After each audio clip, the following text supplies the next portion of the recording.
88ကျောင်းသားဟောင်းနိုင်ငံရေးသမားဟောင်းဖြစ်တဲ့ကိုကြီးကတော်တော်ကိုအခြေအနေစိုးနေပါပြီမနှိုင်းသင့်မရှင်သင့်မတုပသင့်တာတွေကိုသင်လိုက်လုပ်ပြီးတော့မှမဲဆွယ်နေပါတယ်ဗိုလ်ချုပ်အောင်ဆန်းမိတ်ခွန်းဟောတဲ့ပြောတဲ့ဟန်ကိုတုပပြီးတော့မှရန်ကုန်မှာမဲဆွယ်ပွဲလုပ်ခဲ့တဲ့88ကျောင်းသားနိုင်ငံရေးသမားဟောင်းပြည်သူ့ပါတီကိုကြီးရဲ့ဗိုလ်ချုပ်အောင်ဆန်းမိတ်ခွန်းပုံစံကိုဟောပြောပြီးမဲဆွယ်နေတဲ့ပုံစံလေးကိုခဏလောက်နားထောင်ကြည့်ကြပါ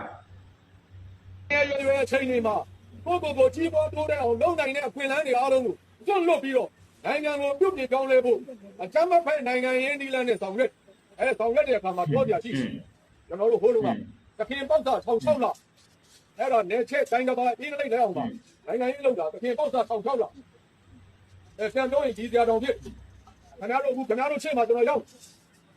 ကျွန်တော်ရဲ့တာမန်လွတ်ရက2084ခုနှစ်ခင်ဗျားတို့လည်းမရှိတော့ကျွန်တော်လည်းမရှိတော့ဘာကြောင့်လဲဆိုချတွေကမကြောက်ဘူးမနာတာ65နှစ်နဲ့6လချထားတာကျွန်တော်လက်ထက်မှာအတူတူ1000တောင်မရှိဘူး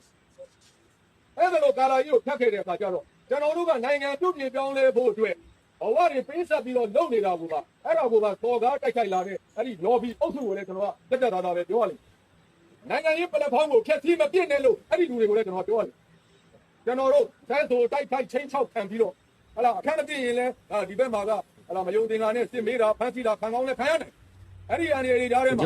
နိုင်ငံကိုနိုင်ငံရေးနည်းလမ်းနဲ့ပြုပြင်ပြောင်းလဲဖို့ကြိုးစားနေတဲ့လူတွေကိုနိုင်ငံရေးပလက်ဖောင်းကိုဖျက်ဆီးမပြစ်နဲ့လို့ကိုယ့်ဘာကိုပတ်စံရှာစားစီးပွားရှာစားရင်ရိုးသားစီးပွားရှာစားအဲ့ဒီ lobby တွေလည်းပဲအဲ့ဒါကြက်တတိထားပါလို့ကျွန်တော်ပြောတယ်အဲ့တော့သူကဗိုလ်ချုပ်အောင်ဆန်းရဲ့မိတ်ခွန်းပြောဟန်ဗိုလ်ချုပ်အောင်ဆန်းရဲ့လေတံကိုတုပပြီးတော့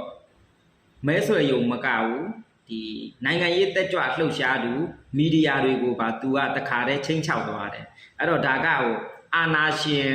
လေတံပါလာတာပေါ့နော်အဲ့တော့ကိုကြီးရဲ့ပုံစံကအဲ့လိုဖြစ်လာတယ်အဲ့တော့ဒီမှာကျွန်တော်ဆက်ပြီးတော့ပြောချင်တာကအဲ့တော့တေးချာစဉ်းစားကြည့်ရင်အခုစစ်တပ်ကလုပ်တဲ့အတူအယောင်ဟန်ပြရွေးကောက်ပွဲဆိုတာက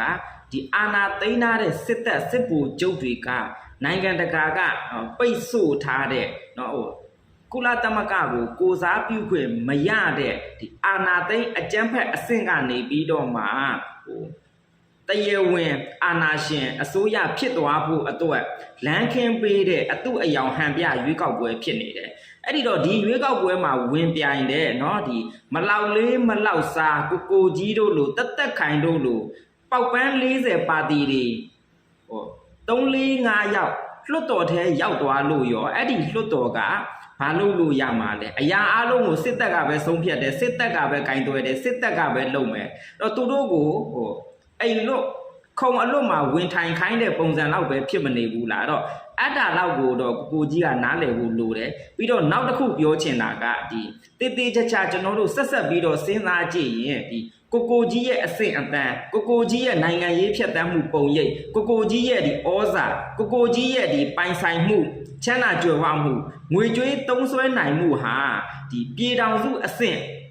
ဝင်ရောက်ရွေးချယ်ခံနိုင်တဲ့ဒီပါတီတစ်ခုကိုထူထောင်နိုင်တဲ့အရေးချင်းမရှိဘူးအဲ့လောက်ငွေကြေးတတ်နိုင်တဲ့လူလည်းမဟုတ်ဘူးအဲ့တော့ဒီလိုတွေလုပ်နေတယ်ကိုကြီးကဒီအခြေအနေကိုရောက်လာတယ်